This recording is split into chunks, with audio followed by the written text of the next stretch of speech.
Hello, you beautiful degenerates, and welcome to Links and Locks, the Action Network's golf betting podcast presented by Bet365. This is your Arnold Palmer Invitational tournament betting preview. We're going to have our best bets right now. Then we'll get into our course preview, get into outrights, rest of the card, talk a little one and done. Nick extends his lead in one and done this week.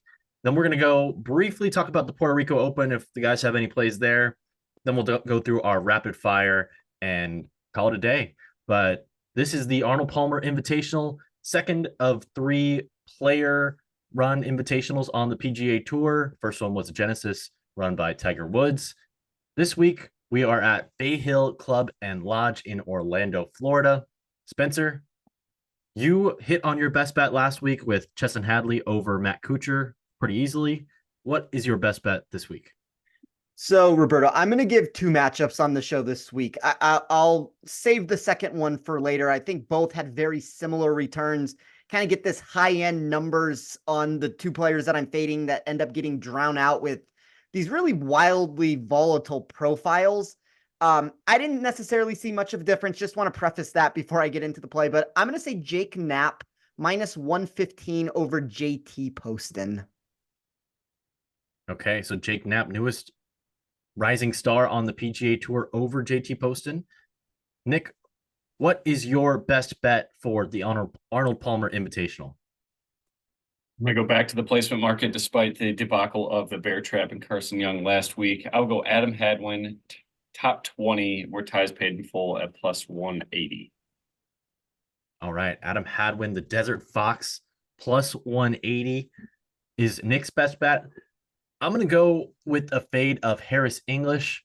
I've got Justin Thomas minus 120 over Harris English. Before we get into that best bet, Spencer, break down why you really like Jake Knapp over JT Poston. Yeah, I think when you look specifically here for Poston, and I'm going to call this a virtual no-cut event. It's going to be difficult to not get in all four rounds here. We have just seen Poston's game, though, crumble during the past few events. He's lost strokes with his irons in 3 of 4, off the tee in 2 of 4. The form at the event isn't going to necessarily help either for a golfer who's gone miscut, and 68th in 3 career attempts. My model did find some positives, kind of what I talked about at the beginning of the show. I did think he should have been better than those results where he's posted here historically, but it's not as if that we still have this hot stretch of run from him that we were getting earlier in the year, where we can maybe overlook some of the recent floor outputs. There was only one golfer for me who graded as a larger overrated commodity on the board. That would be Brian Harman. Haven't necessarily seen a matchup with Harman yet where I want to take him on. We'll see if more books end up entering there. But for me, there just really wasn't a name where I had a bigger mispricing on one end and then the same general mispricing on the other end with Jake Knapp, where my model thought he was much better to where he was at. We can talk about this a little bit more. I told you both this before the show started. I've been having this sort of a war with data golf this week where there seems to have been these wild shifts that are occurring from the market. I'm pushing the number one way. Data golf's numbers end up pushing it the other way. I think if you can be patient with any of these numbers, it will probably end up moving back because it has continuously throughout the week each time that we've gotten these movements. But I did think Jake Knapp minus 115 over Poston was one of the better values you could find on the board. I really like that bet. I think Knapp is a dude who's way longer than Poston. Well, I don't think that I know that. And JT Poston has had the best approach play of his career over the last few months, but maybe he's regressing back to the mean right now. And it seems like a perfect chance to fade JT Poston on a course where he can't really put the lights out and use that flat stick as a weapon as much as you've got to really ball strike your way around Bay Hill this week. Nick, why are you so bullish on the man from Moose Jaw, Canada this week? 30-point difference in my pricing in comparison to the market. I would have this price where ties are paid in full right around plus 125, plus 130. Also, just love to see the elevated event success that Hadwin has brought to the table this year. He's got a T4 at the Genesis, a T39 at AT&T, and obviously that weather was kind of obscene, so I don't really, I've thrown away that tournament pretty much for all of my data. A T6 at the American Express and a top 15 at the Century. He is hitting the ball as long as he has in the past 4 years. So again, this is a course that a lot of, everybody out there is going to talk about distance and a little combination of accuracy. He is not going to miss many fairways. And I do think the added distance to the driver helps him a ton. But overall, it's a price grab, and just love to see the recent success here in these elevated events. Great Bermuda putter, grades overall like 24th in my weighted tee to green scoring. So again, obviously that's not inside the top 20 where I'm betting him, but to get plus 180 where ties are paid in full, I'll take that 10 times out of 10. I like it. Well, Spencer, you were fading a JT. I'm going to back a JT more because I want to fade Harris English here. English comes in off of his best finish of the season, 7th at the Genesis Invitational, where he gained over a stroke per round putting. Last year, he gained 1.98 strokes per round putting here at the API when he finished in the tie for second. That is his recipe for success. He's a great putter on any surface, but also on Bermuda. Of course, Georgia Bulldog, very comfortable down there in the South. But his approach play is inconsistent. It's decent, but I think this week, the past history is going a little bit too far for me. He's very putter reliant. If his putter doesn't show up in a big way, he's not going to be in the top 20 this week. I think Justin Thomas has a few different ways to get into the top 20. His course history isn't as great, so I think we're also getting a little bit of a discount on JT after his miscut at the Genesis as well.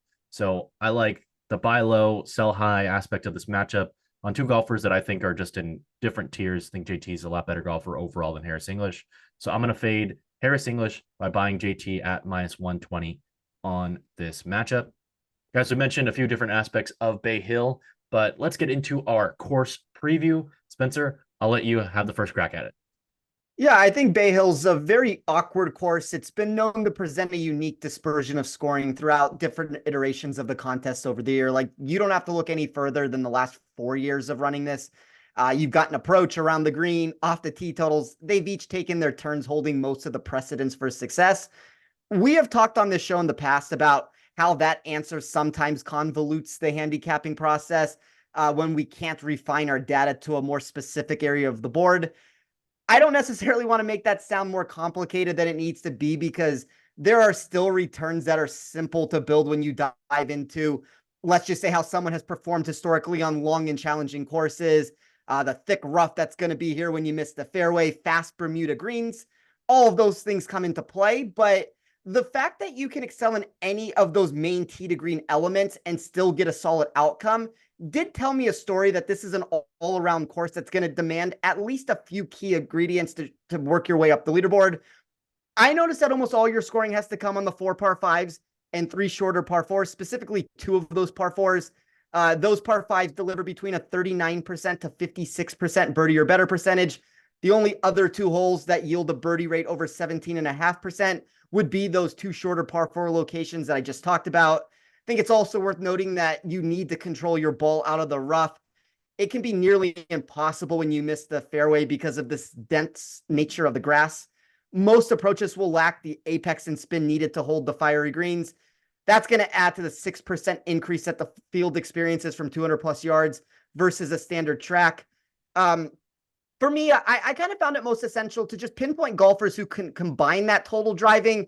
I ran a category here to look into that. I was talking to both of you guys off air to where when I built a total driving category this week, I never think just adding driving accuracy is the way to go. Like, I want to find specific course comp fits of courses that are going to have water that come into play, courses that are going to have this thick rough, and kind of recalculate my model and recalibrate it in that capacity. There are certain golfers, I think a Cameron Young is one of those prime examples there, to where his totals off the tee and some of those ball striking metrics really end up propelling up the board. There's probably a reason why he's experienced some movement in the market, just because it is a nice course fit for him. There's other golfers who take the negative route there with it, but it's an interesting tournament just because you have the water that's going to come into play.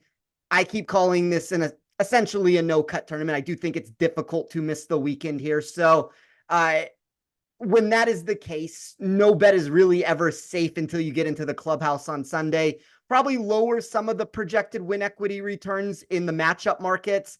I have had the feeling, and we've talked about this on the show quite a bit, the placement bets are very challenging. Like, the value has been just completely taken away in almost any of those sectors there. So I don't have any placement bets for that reason. I did think some of the head-to-head bets were intriguing. It's a very interesting outright card just because of the way that this course sets up and the skill set that is needed to find success. But it kind of just comes down to a total driving. Can you find the fairway? Can you have distance? Be long and straight for me there. And then the proximity from outside of 200 yards, since you get an increase from that range. I like it. I also factored in the 200 yards and more. I did a little bit more on 150 to 200 as well. Got to be strong with the short irons when you have opportunities off the tee. I also just wanted guys who are strong all around. I think that's going to be something pretty common that in my approach for major championships and some of these signature events at really tough golf courses. And so I want guys who can win in different ways. Maybe if they need to scrap and claw, shoot even par one day when they don't have their best and then go low the next couple of days. I think that's going to be a recipe for success. So I've got guys who I think don't have any big weaknesses in their bag. Nick, any other thoughts on how you approached this week at Bay Hill? No, not really. I think the way that you both summarized it, just well-rounded golfers. I did weight scrambling just a little bit higher for those that do miss a green. You still need to get up and down, but like Spencer said, the scoring's gonna be done on these short par fours and these par fives. We need guys that can hit it off the tee long and relatively straight. And I think it'll be a really, really fun tournament and hopefully a single-digit under par winner for this season's debut of a tough elevated event. Yeah, 3 of the last 4 here at Bay Hill have been in single digits, including last year. Kurt Kitayama at -9 was your winner.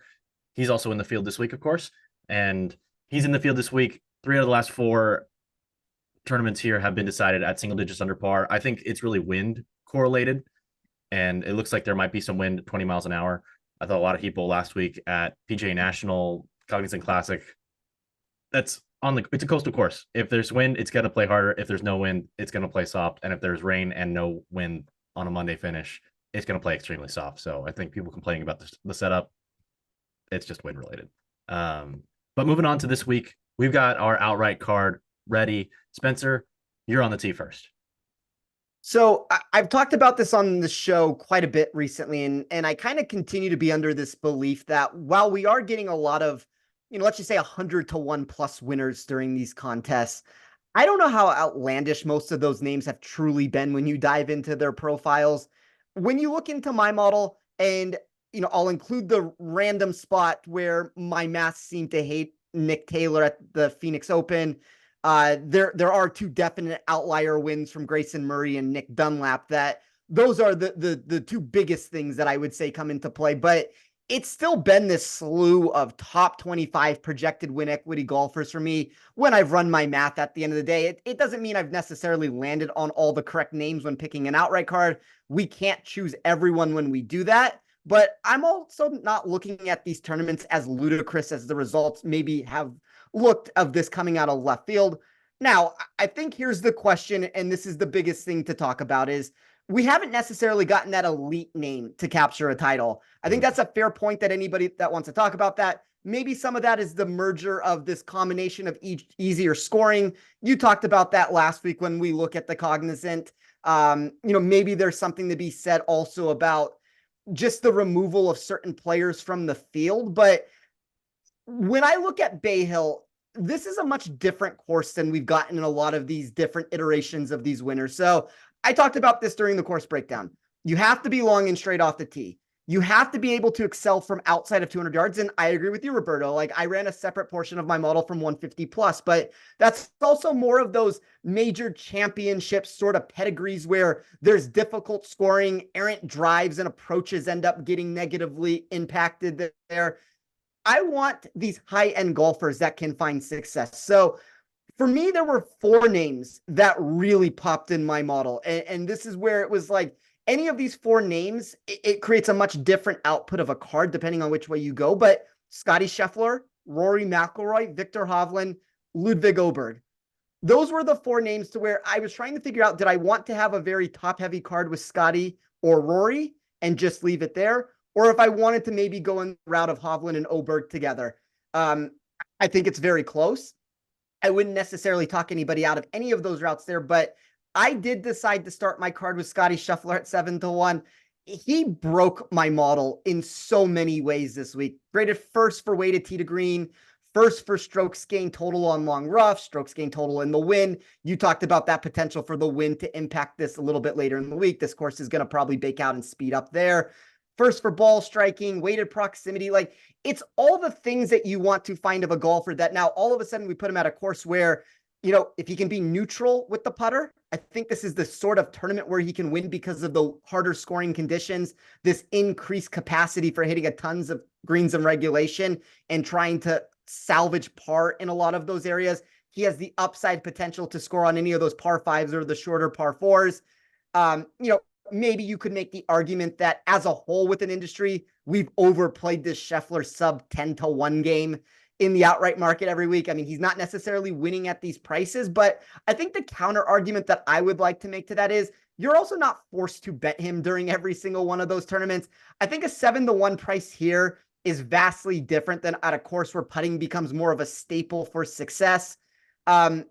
You know, I'll let Nick, and I know what Nick's play is, so I'll let Nick get into his outright. I think that's also another savvy way that you can go about it. But I really want to be in some capacity with one of those four names on my card and then go from there.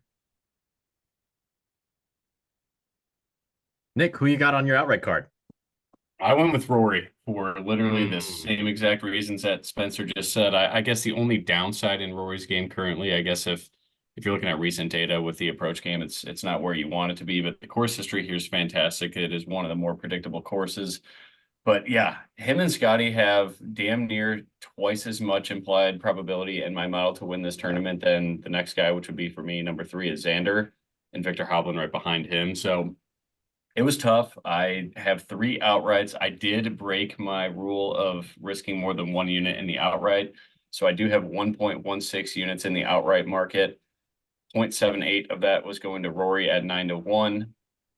I took Nikolai Højgaard at 100-1. I believe you could still get that number out there in the market, but it looks like it's diving a little bit. To me, that was more of just a number grab. I like the upside there, and obviously if I'm taking Rory McIlroy, I need to find some long shots to kind of hedge that out. And my other guy is Ludwig Åberg. I think as much as the market loves Victor Hovland, my numbers seem to think that Ludwig is the same exact player, if not a little better. Due to the recent form, Victor's iron play has not been the same since a BMW. I don't think that that'll continue here. I think this is a great week to play him, but for the discount in pricing, I'll take Ludwig Åberg, and those are my 3. I'm probably we'll get to one and done in a minute, but I think it's between Ludwig or Rory this week for me. I do need an outright winner soon because my lead's not going to hold forever. I like it. We'll get into the into one and done in a few. Spencer, you mentioned you weren't opposed to going with Rory or Scheffler at the top, or going with Åberg and Hovland. Nick went with Rory. You went with Scheffler. I'm going with Hovland. So I like Victor Hovland for all those reasons. I think that he's only got like 10 measured rounds on tour this season, if not 10, somewhere plus or minus 2 in there, because he's played in 3 events. I can actually just work this out on the air right now. Century, he had 4. Genesis, he had 4. Pebble Beach Pro-Am, he had 2 because there were only 3 rounds, and one of them was at Spyglass. So he's got 10 measured rounds this year. I'm not afraid of the quote-unquote recent form just because it's a super small sample size. I'm going to do a slight buying of the dip. I think he should be closer to 11-12-1 in this field. And I think that this week pays a premium to guys who are very straight off the tee, which Scheffler and McIlroy obviously fit the bill, but I think Hovland does too. If you look at Hovland's recent form on this golf course, tied for second in 2022, tied for 10th last year, really strong, very accurate, very long as usual. And it looked like, well, so I'll backtrack. He played at Pebble Beach, finished nearly dead last in that field, took the week off after that when he was scheduled to go to the Phoenix Open because he wanted to work through some of his trouble instead of going and playing through it. So we worked with his coach, played a lot better the next week on approach, very significant increase in approach play where he lost over a stroke per round at Pebble Beach, only 2 rounds again, and then gained 3/4 of a stroke on approach at Genesis. I think this week he can get that approach play going again. Long iron play is really his bread and butter, which is why I love him in the majors. Should have got hopped on him in early August last year to get a better price for these majors. Didn't do that. So I like that I can get a price at 15-1 in less competitive of a field as a major championship. And I really like Hovland as a guy who, unlike Scheffler, I believe in his putter. I think that gives him some upside. I like his putter better than Rory's. I know, although Rory is a good putter, above average, pretty much most years. And I think that Hovland just can make more of those 15, 20 footers. I'm more confident with him in that range. I think he's going to have a lot more opportunities here at Bay Hill. And for that reason, I'm in on Hovland. Moving on, I got Max Homa. I think he's a very consistent player. I think he's a cheaper version of Ludwig. I think Ludwig is elite off the tee and can really light it up with the putter as well. The iron play, I like a lot. I don't think it's quite at the Hovland level, but I think that for the price, Max Homa at 30-1 fits into my card, has that upside, and I get a little bit of buying the dip on his prices relative to where they have been recently. I also went with Matthew Pavone at 90-1. Pavone is someone who I'm super bullish on because he can win a variety of ways like these other guys. He's second, I believe, in strokes gained putting this season. Yeah, gaining over a stroke per round, which, hey, maybe he's the Harris English of this week, where he can light it up with the putter and be just solid everywhere else. He's also second in strokes gained approach so far this season, in a lot bigger sample size than a lot of the other guys in this field because he's been playing some of the other events. So I think Pavone has a fighting chance here. I think if you can get him at over 100-1 to win some majors this year, I think he's a good fit at pretty much any of them, considering that he's been a DP World Tour guy. I think maybe the Open might be the best fit. The Masters probably the least because he's not that long and can't take advantage of the big fat fairways there relatively. But I really like Pavone. And then I've got Steven Jaeger as my final guy on the card. Got him at 100-1. I think that last week was the chance to. Last week, his 22 consecutive made cut streak was snapped. I'm going to buy the dip a little bit on him this week at a course that's completely different, where we talked about in our one and done conversation last week. I was considering using Jaeger. He's quote unquote consistent because of those made cuts. Of course, he missed the cut that week. I didn't use him. I ended up going with Eric Cole, which I'm glad I used a relatively bad golfer in one and done standards because he's not a top 30 golfer in the world. Anyways, Jaeger can take advantage of that distance that he has this week. I think that, yes, his approach numbers don't look great this season from over 200 yards, but last year they were really solid in a much larger sample size. So I'll take a chance that Jaeger pops this week because he's also had some success at the bigger tracks this year. Did really well at Torrey Pines. So I think there's some commonalities there. And I think that's why a Højgaard is a smart play this week. And of course, Aubert played really well there. So those guys all make a lot of sense. Luke List just missed my card. He popped in the Genesis Invitational, but I still reserve the right to add him again this week because it's 100-1. You can't make a terrible bet at a guy at 100-1 in my book. There's a couple things I want to add to that. So let me start with Hovland first. And this is a very similar argument that I gave for him at the Genesis for why I backed him during that tournament. And I understand the 19th place finish there isn't exactly him providing a result that makes anybody excited. And I get that the results this year in general are not exactly what you would want to see, but we're still talking about a golfer, a tournament leading 22 consecutive rounds of shooting par or better. He's made 29 consecutive cuts.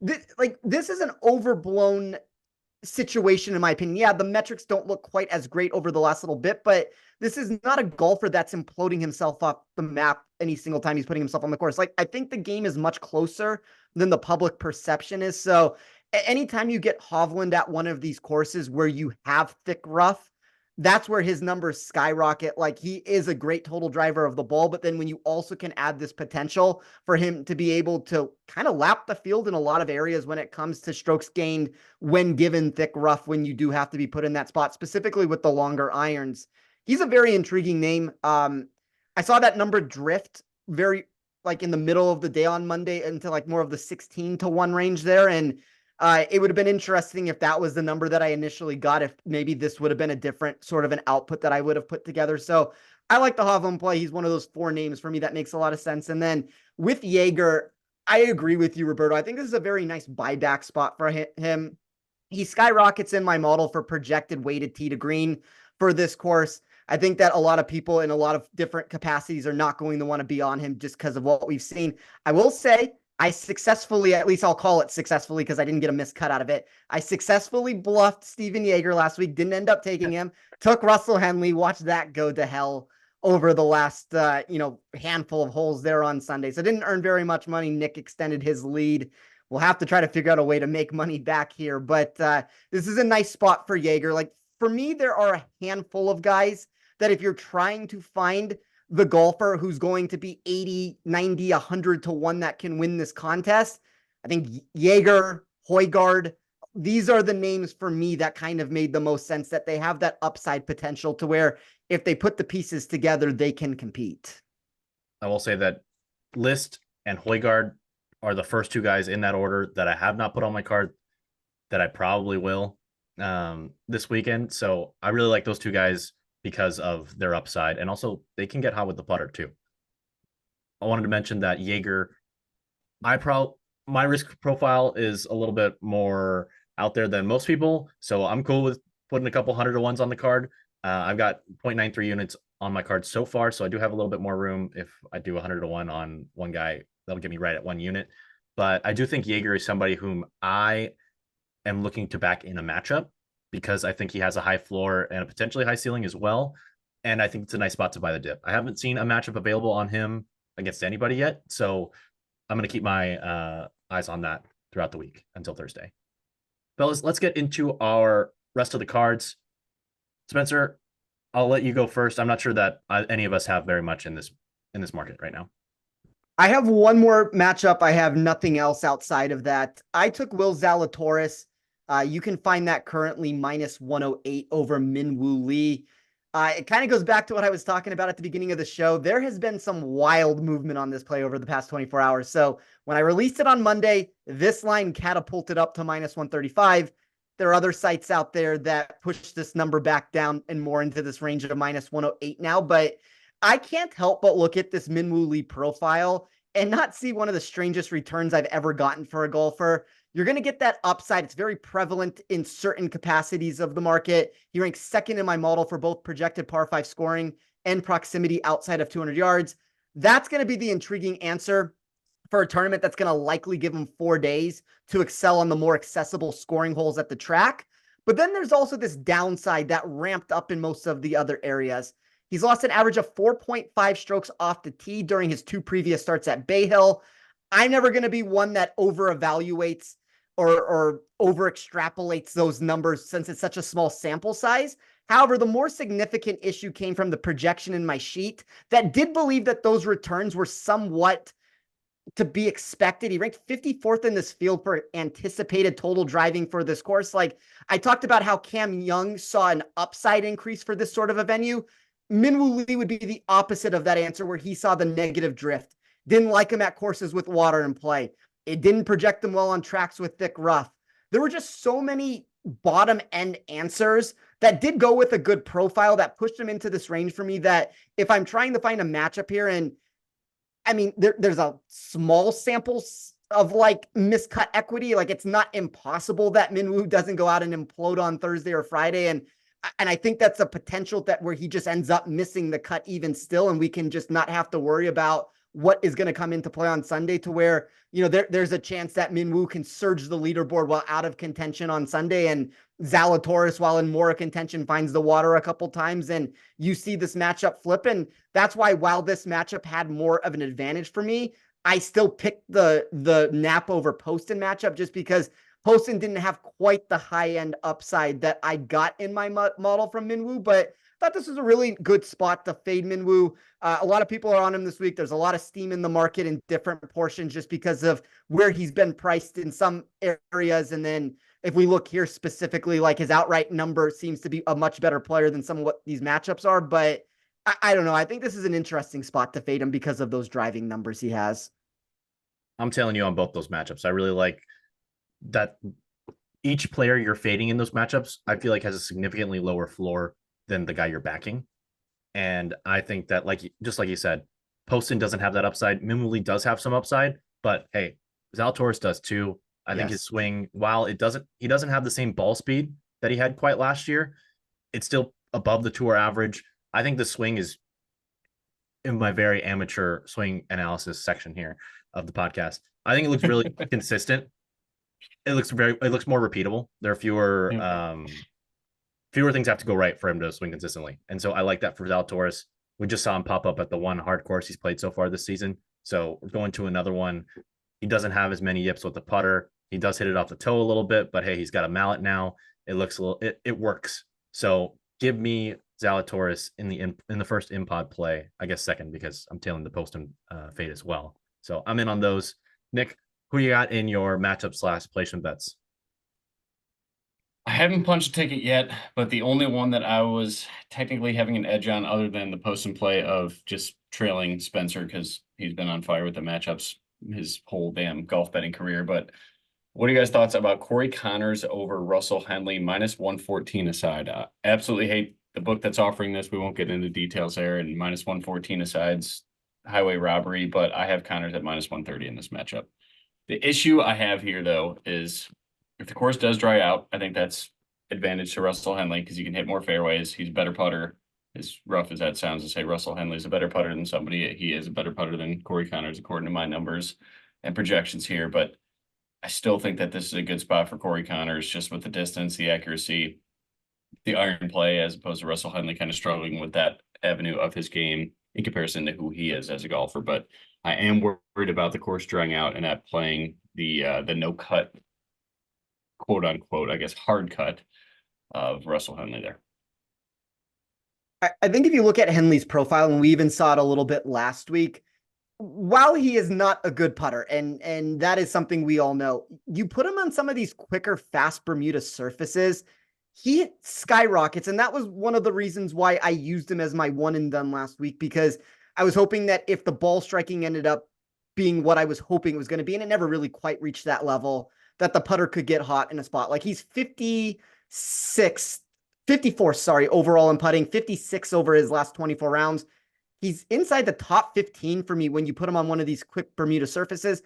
I do tend to agree with you, Nick, that you are on the right side of the matchup, just because I prefer Henley at one of these wedge fests than a course that you're going to have to be, both somewhat long off the tee. Like I think length is going to help. And then he's 55th for me from 150 plus yards proximity. Connors has better proximity numbers. I guess I worry ever so slightly if this course does speed up, what happens there. For me, this is a virtual coin flip where if there was no juice involved in the bet, give me Corey Connors on that side. Otherwise, it's probably very close. We're staying away. Done. In pod reverse play, if that's a thing. I think that's our first. I don't hate it. I think Spencer laid it out very well. Tee to green, Corey Connors is the better player, especially on this course. I also want to add that, yes, Henley's putting numbers historically not good. This last year, he's become an above average putter, and that's even with 4 horrific putting weeks to start off the 2022-2023 PGA Tour season that wrapped around for seemed like 10 years, but it was like 16 months. Henley is coming off of a great putting week this past weekend. He gained 1.85 strokes putting per round, which outside of the Wyndham in August last year is his best result in over a year. So he actually lost strokes on approach last week, has not gained over a stroke per round off the tee in basically a year since the Players last year. So Corey Connors has a huge tee to green advantage. I like the bet. I don't hate it. I think there's a minimal edge, but I do think there is an edge on it because of that ball striking prowess. The problem is not that Henley is a better putter than Corey Connors. It's that Corey Connors is a bad putter. And that's frustrating. He's almost approaching Luke List. He's not approaching Luke List territory. That's an exaggeration, but it's consistently poor. And I'm concerned on some of the tougher green complexes that could be the undoing here. Sunday, it looks like it's going to rain also. So that could provide a big advantage for a player like Corey Connors and List, where rollout isn't a factor, and that'll accentuate the distance advantage. So I like the play. I don't love it as much as fading somebody like Minwoo Lee this week, but I do think there is an edge, especially coming off of Henley's super strong putting performance this past weekend.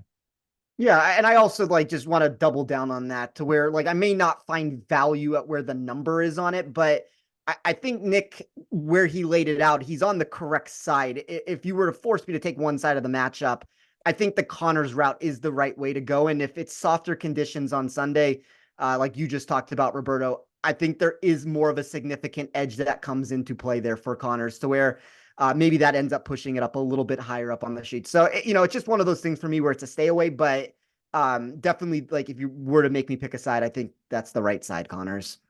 And I think that even if it is firm conditions, that will accentuate some of Connor's advantages with the mid and long irons as well. So I don't think that it's conditions dependent. I could see advantages for Connor's no matter what the conditions are.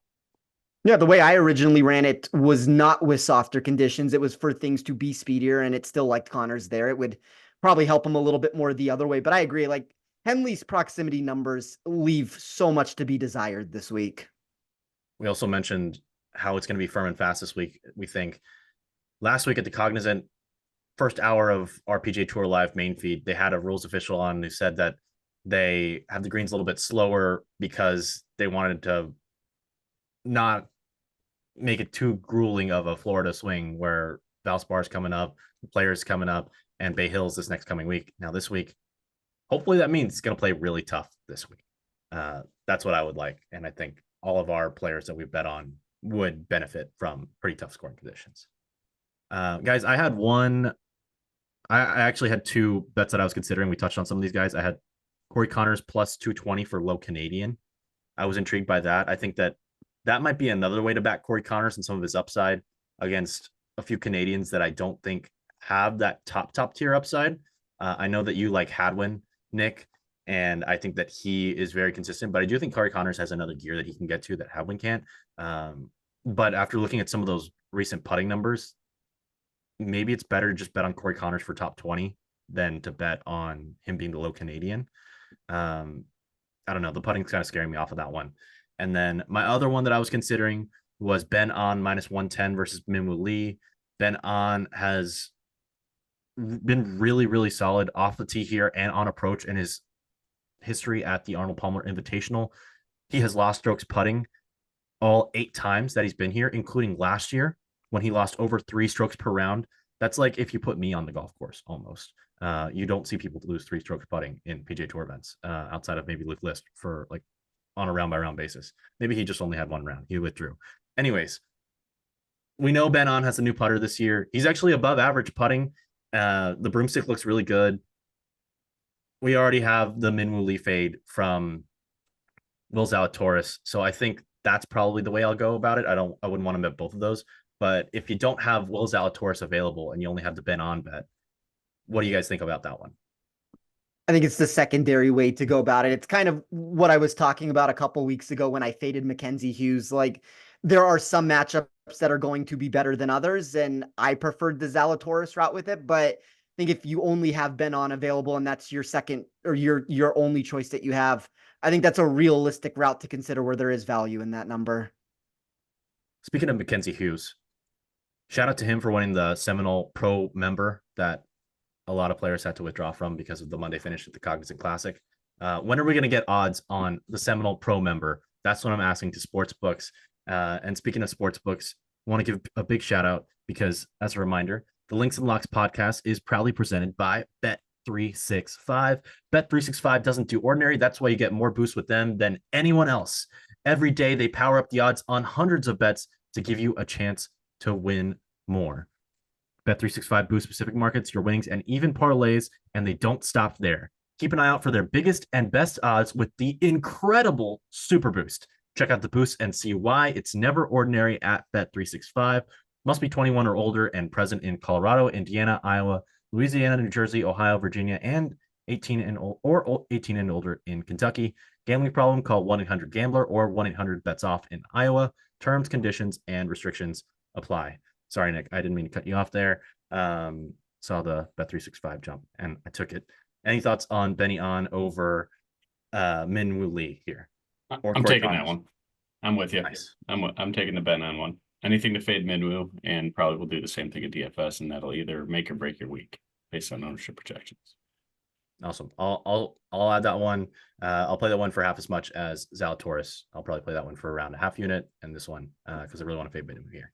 But moving on, we have gotten through the rest of our cards. Let's jump into one and done. Nick, you are in the lead. Want to say by about 500 grand over everybody else. Let's see. I'm pulling it up. It's in the fours. It's in the fours, Okay. if I believe. You have a $421,000 lead over me, and you are about 1.7 million over third place. Spencer is about 2 million behind Nick. Yeah. Spencer. What's the weather like down there, my guy? It takes one victory. That's right. It does. I need to jump ahead. I haven't decided. I'm leaning Rory, but if it's not Rory, it's going to be Ludwig. I just worry about do you guys have any concerns with him being a debutant here? Does it not matter to you? Oh no, he was good last year. I think that's actually Spencer. We talked about him on Better Golf. He did play this event last year. I think he finished inside the top 30, didn't he? 24th. Yeah. Oh, I'm probably Right. going Ludwig, and I'll save Rory for Augusta because Spencer and I love to get hurt again. This is very bad news for me right now. Although, I mean, I guess I'll just talk open and honest about where we're at right now with the process. So I would like to have gone Scottie Scheffler, and there's really no world where most people have used Scottie Scheffler. We so happen to start at the Century, and I use Scottie at the Century, so I don't have Scottie available.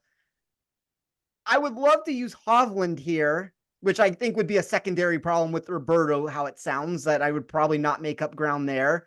But I don't have Hovland available because I used him at the Genesis. So I was in the spot where, for me, I think the two most realistic options are probably either Rory or Oberg. I'm in the same exact spot as Nick with this.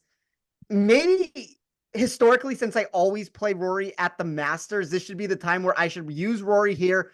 Don't even give myself the chance to use him at the Masters. Don't go down that route. But I kind of like Oberg too. I think this is an amazing course fit for him. So Oberg last year was an amateur, but there's a Palmer Award in college in amateur golf. And so he was a recipient of that last year. So there is another amateur in the field this week because of that. I don't think the guy's going to finish tied for 24th this week.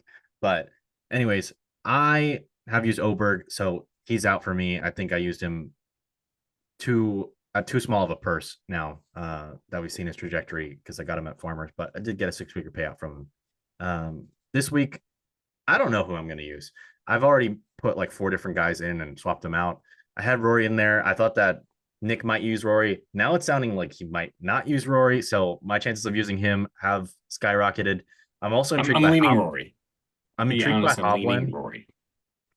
Well, you have learned too much from me of like the art of bluffing on this show. I'm intrigued by Hovland. I also just want to have one of these guys available for our last event, the BMW Championship. I know Patrick Cantley does really well there. I've penciled in Cantlay or Hovland for the Memorial, and one of them I'll probably use here, and the other one I'll probably save for Memorial or BMW. I'm still figuring that out. So I think Homa could be a good way to get him and be a little different this week. He's got really strong course history, and I think he fits the mold. So Homa is in the mix. Rory's also in the mix, but I believe this week the payout is more than the major championship. So I want to use my top guys here and then try to go live guys at the majors. I mean, I think that's a very natural way to try to play this in general. So, I mean, it makes, and specifically in like a contest that we're in where there's 15 players, it's like, you don't need to go recreating the wheel here of strategy. Like that's a very natural point to try to maneuver like that. All right. We've gotten through one and done. Fellas, the Puerto Rico Open is an opposite field event this week on the PGA Tour. Do you guys have any plays for that? Any outrights? Anything on that caught your eye? I mean, I will. With you, Chan Kim. Sorry to cut you off, Spencer, but that's an easy one. Yeah, if Roberto's betting Chan Kim, I'm betting Chan Kim. Yeah, I mean, that's a 45 to 1 sophisticated answer than I was going to give. So Really? Well, I haven't built a model yet. I'm going to release a model at some point, and we'll run through some of these numbers, but been pretty like centric on the tournament that we have here at the API. So we'll see if anything pops up. If it does, I'll be sure to post it onto Twitter and I'll get the model out there. But no, I mean, there's nothing for me right now in that market. Just looking through the outright odds board, a couple guys that I was intrigued by: Parker Cootie at 45-1. I don't like the number, but I am intrigued by Cootie. I think that Victor Perez at 45-1, guy who's got a lot of pedigree and who's been around for a while. Strong showing last week overall. He was either one stroke back or did hold the 36-hole lead at the Cognizant. He's somebody who is just a really solid overall player. I think at 45-1, he's probably the next guy that I'll add to my card. I'm also very intrigued by Garrett Higo at 50-1. He suffered a wrist injury. He's had some wrist problems recently, or for years, and he hurt it again at the Zozo. But he said last week that he was feeling a lot better, got into the mix a little bit throughout the weekend at the Cognizant. I think this is a course where he can show off that he is one of the more polished players in this field, already a winner on the PGA Tour. He's long. He's more accurate than he used to be. He's got a lap putter. I think Garrett Higo at 50-1, also very intriguing for me. So I'll probably end up adding him to the card. Actually, yeah, in pot play, Garrett Higo 50-1 on our sponsor Bet365. I got Chen Kim at open at 45-1. That was the only one that I actually had before the podcast today.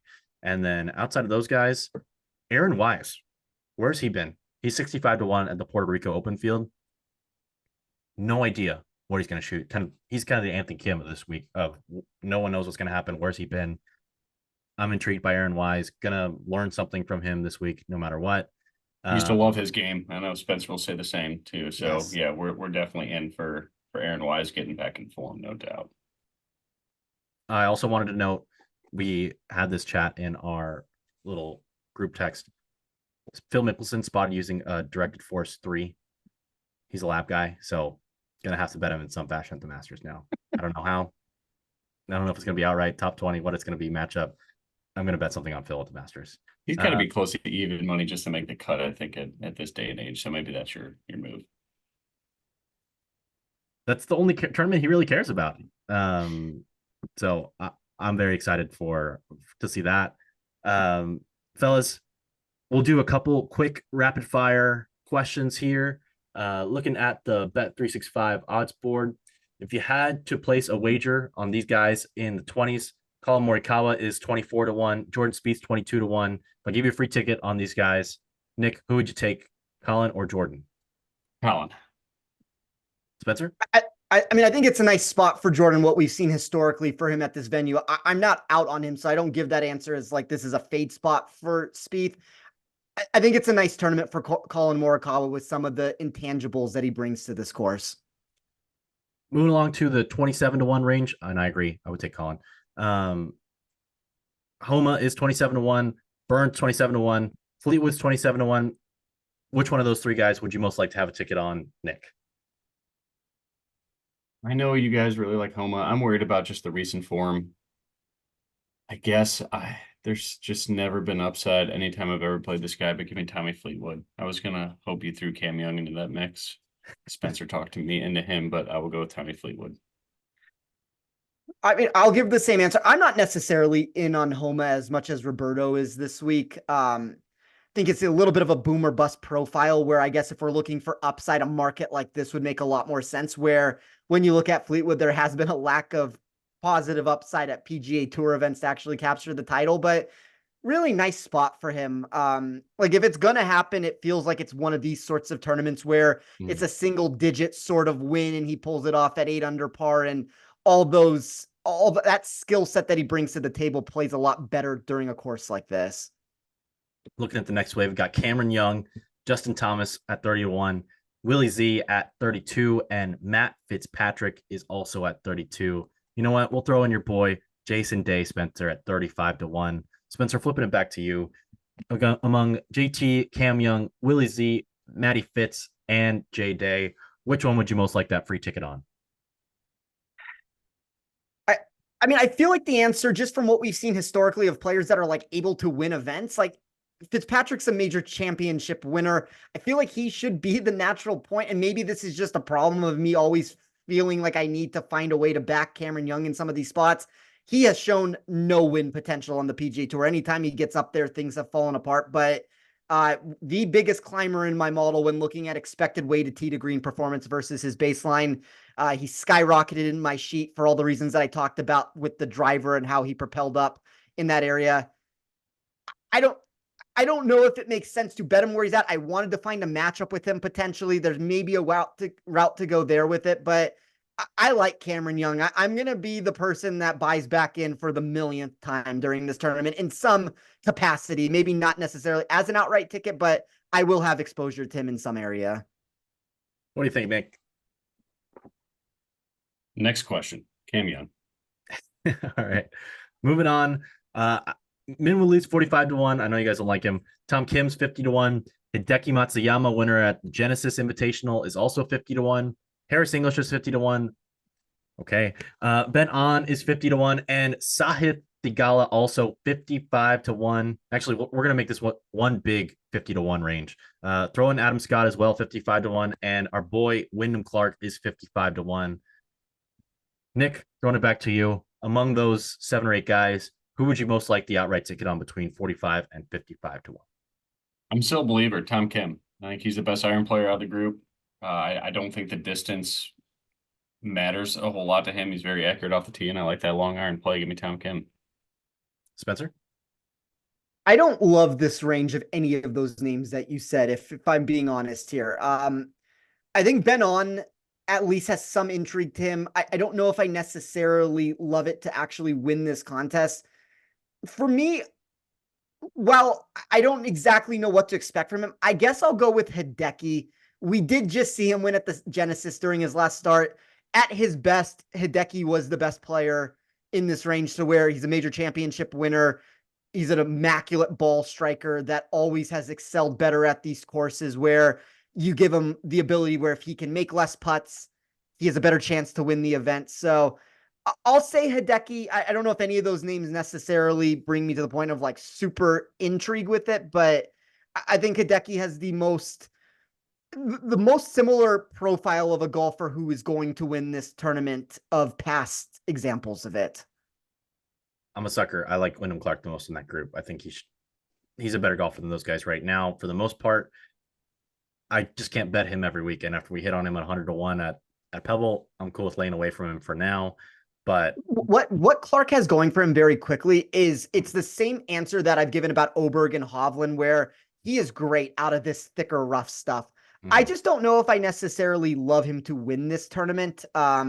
He does kind of have similar upside numbers in his game that we're talking about, and I guess he would be the second choice if we're going down that route with it. But I don't know. To me, these were a lot of prices here in that like 50-1 range, to where I was just generally trying to avoid this section because I thought the value was not there. All right. That concludes our rapid fire up to 50-1. To recap, Spencer, you have an outright on Scottie Scheffler. You have Jake Knapp over JT Poston, and you have Will Zalatoris over Minwoo Lee. Nick, you have Rory at 9-1 outright. You have Højgaard at 100-1 outright, and then you've got Oberg at 20-1 in that range outright. Is that correct? And then 23. Yes. 23. Sorry, I didn't get that right. And then Hadwin, top 20 plus 180 as well. For me, I've got Jaeger and Pavone at 90 and 100-1 in reverse order. Pavone 90, Jaeger 100-1. I'm adding Luke List at 110-1.